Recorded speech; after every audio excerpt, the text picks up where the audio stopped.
ఒక ఒక పిల్లాడు వాళ్ళ నాన్న వాడిని ఇలాగే భుజాల మీద ఎక్కించుకొని వెళ్తా ఉంటే వీడు పిల్లాడు కాదు, పిడుగు.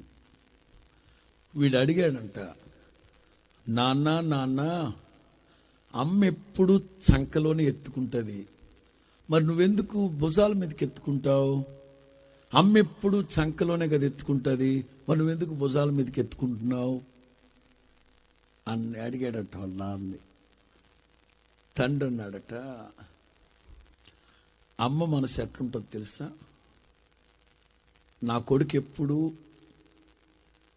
నా కంటి ముందే ఉండాలి అన్నట్లుగా చంకలో ఎత్తుకుంటుంది. ఎందుకు ఈ చంకలో ఎత్తుకున్నా, ఈ చంకలో ఎత్తుకున్నా తల్లి కనుచూపు మేరలోనే ఉండాలి నా బిడ్డ, అది తల్లి ప్రేమ.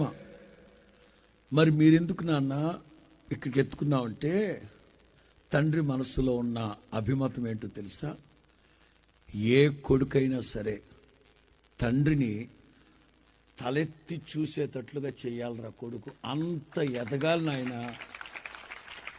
ఆ ఉద్దేశంతో తండ్రి పిల్లోడిని భుజాల మీద ఎత్తుకుంటాడట. ఏ తండ్రి కూడా నా కొడుకు నా కాళ్ళ కింద ఉండాలి అనుకోడట.